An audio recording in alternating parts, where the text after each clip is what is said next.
Fans of Rocksteady and superhero games are waiting with bated breath as Suicide Squad nears its launch, hoping that it turns out better than the impressions and the footage out there make the game out to be. If we look at footage of the game that's being presented right now, you can see that the dislikes ratio is pretty significant. This is gameplay that IGN uploaded, 26 minutes of gameplay about a week ago. And then if we look at other gameplay that other outlets like GameSpot have uploaded, it's kind of a similar ratio. There are some gameplay videos that have been received better than others, but generally the dislikes ratio is significant enough to clearly show that there is a mixed reception in regards to what is not a traditional type of game for Rocksteady. They've done the Arkham trilogy, which has been heralded as, one of the best, if not the best superhero games of all time.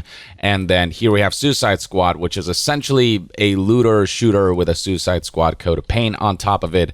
And it's just something that not everyone is jiving with. And if you want a full overview of the kind of reception that the game's been getting from previews and the like, I uploaded a video about this a couple days ago. A lot of people are praising the presentation and are seeing the potential of a good campaign experience, but as a live service, I think that many are perceiving that Suicide Squad will fall into many of the pitfalls that, say, Anthem and Marvel's Avengers did. Now, one of the big questions that people have about Suicide Squad is why did this game pivot into a genre that is so unlike Rocksteady after they broke new ground with the Arkham series and how it really made you feel like Batman, set a new bar for superhero games, and hell, even pioneered a whole new combat system that a bunch of games now take inspiration from.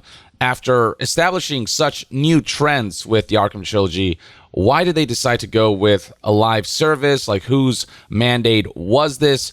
And is this really the game that Rocksteady wanted to make? Well, one of the interesting developments surrounding Suicide Squad's development is that we did see the co-founders leave Rocksteady sort of at a pivotal time during the game's development. This happened back in October of 2022 when it was reported that Rocksteady Studios heads leave, and it's just something that people found rather unusual for the heads of Rocksteady, the people who led the Arkham series and who were seemingly leading Suicide Squad, to just up and leave right before the game's about to launch or about a year or two before the game's launch. It's just not typical, and it just seems like there was clearly something behind the scenes that made them go, we don't want to be a part of this anymore. And now with recent news, we know what they've been up to. It turns out that they've been working on establishing their own game development studio. It seems as though they're basically going indie, as noted here by website indole.co.uk, which is a corporate data website from the UK, and with Rocksteady having been established in the UK and the co-founders being from the UK, it makes sense that this company would also be from the UK and that it'd be hosted on a UK website. So apparently back in February of 2023, they incorporated a company called 100 Star Games Limited. You can see right here scrolling down that appointed as the heads are Sefton Hill and Jamie Walker, the names of the co-founders of Rocksteady who've moved on from that studio and now are seemingly kickstarting their own. And to me, that tells an interesting story, a story about two co-founders who maybe wanted to find a new way of making games, who were maybe not particularly pleased with the corporate-driven structure that Rocksteady has fallen into under Warner Brothers.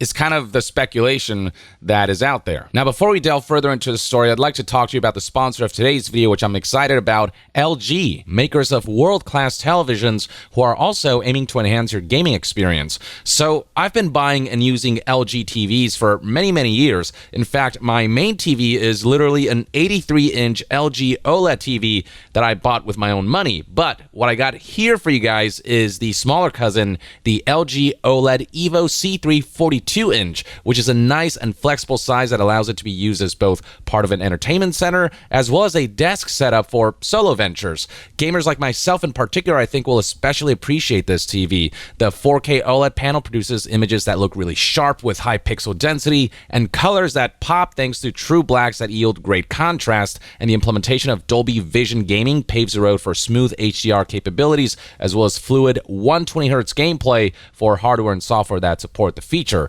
I, for example, booted up my PlayStation 5 and played God of War Ragnarok on this TV, and genuinely, it looked really freaking awesome on this screen. But the game didn't just shine visually, it played better when I turned on the high frame rate mode that this TV supports in the settings, which made the game buttery smooth at 120 frames per second, and in turn, noticeably more responsive. Just more of that like instant reactivity to my inputs. And for PC gamers with compatible NVIDIA cards, you'll appreciate the fact that this LG OLED gaming TV features NVIDIA G-Sync for a smoother gaming display experience on the PC platform. So yeah, I mean, if you're looking for a new TV that's flexible, multi-purpose, feature-rich, beautiful to look at, and will service your gaming needs, look no further than the LG OLED Evo C3 42-inch, which you can check out by using the link provided in the description and comment section below. Anyway, back to the news at hand. Looking further into 100-star games, you can actually find them on website Great Place to Work, where you'll find a description of what their current goals are. It reads right here, company overview, 100-Star Games is a video game startup based in East London.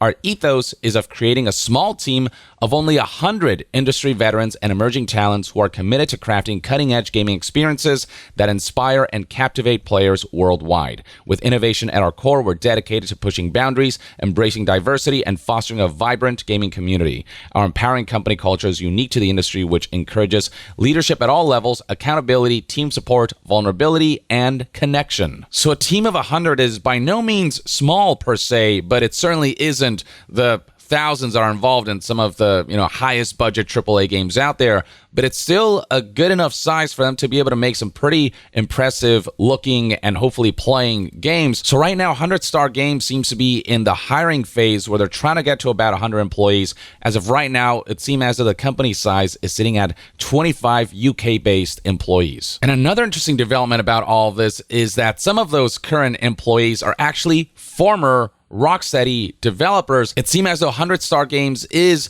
I don't know if poaching is the right word, but they are certainly drawing talent who were at Rocksteady and who maybe missed the culture or the kind of games that they used to make when the leadership of Rocksteady was spearheaded by Sefton Hill and Jamie Walker, the co-founders. News outlet Polygon actually looked into the composition of employees at 100-Star Games currently, and they discovered that 100-Star Games founders are bringing some of their colleagues from Rocksteady with them.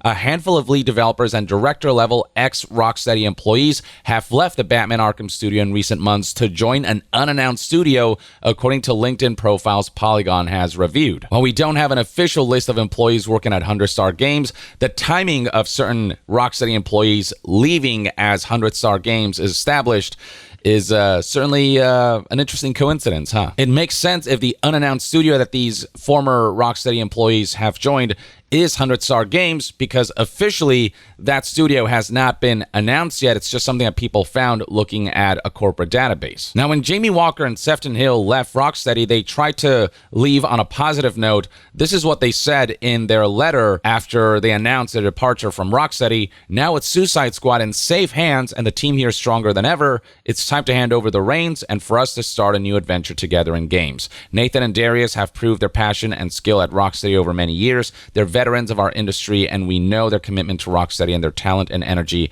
will take the team to even greater heights. We couldn't be happier that they're leading the future here and wish them all the very best. Nathan and Darius, referring to Nathan Burlow, studio director, and Darius Sajian, studio product director. So the letter that the co-founders put out there had very much positive vibes and wishing the team the best and really believing that they left Suicide Squad in the best hands. But at the same time, you never see in these kinds of departure letters negative sentiments being expressed about the company that you're leaving. It's always this kind of like, I'm really grateful for everything that I've experienced and wish the people who are leaving this game to the best. It's always like that. And so you never get to really glimpse what might have happened behind the scenes that might have perpetuated this move to leave and start a new company, a new game development studio altogether, one that they have more control over. To me, it feels like there was definitely some behind-the-scenes disputes or something behind the scenes that Jamie and Sefton were unsatisfied with throughout the development of Suicide Squad. And eventually they decided this kind of environment is not for us. We want to do things our way. We want to make games on our own terms. And to me, that's an exciting prospect because so much of what the Arkham series became was a result of just good leadership from Jamie and Sefton. I feel like in many ways Suicide Squad isn't in line with the identity of Rocksteady and isn't the kind of game that I personally, and I think many people feel this way, would look forward to from Rocksteady. It feels like a corporate-driven live service game that, to me, doesn't look as exciting as I'd like it to be, save for some cool, Justice League cutscene moments and stuff like that.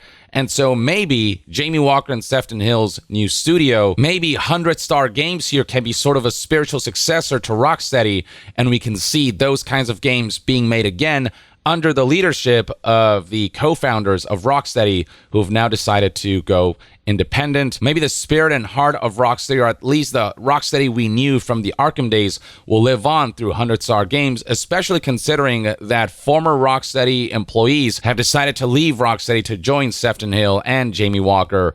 Maybe we're getting Rocksteady alums to be able to do their best work in a more creatively open environment where there's less corporate control, and maybe that'll pave the road to games that will be more in line with the standards that the Arkham trilogy and that series established. And so that's the kind of future that I'd look forward to, but only time will tell. We don't know how Suicide Squad will ultimately turn out. Hopefully, again, it's better than what previews and gameplay footage are presenting the game to be, and I wish the folks here at 100 Star Games, including, of course, Sefton Hill and Jamie Walker, all the best with this endeavor, and hopefully the games that they output will shine brightly and set new trends and new standards like they did with the Arkham series and trilogy. So that's the news that I wanted to put out there. I think it's worth keeping an eye on 100 Star Games, given that it's being helmed by the co-founders of Rocksteady, and given that Rocksteady right now doesn't seem to be headed in a direction that Rocksteady fans prefer, and so maybe this will end up being an alternative to that we can look forward to. But in the meantime, let me know in the comments below what your thoughts and opinions are on the co-founders of Rocksteady establishing this new independent studio and bringing former Rocksteady employees along, and what you hope they'll make down the line when they're ready to announce their new game and when they're ready to really kick off with whatever plans they may have. Share your thoughts in the comments below, and to be further updated on all things gaming news, reviews, and discussions, stay tuned right here on Young Yeah. I'll see you guys next time. Young out.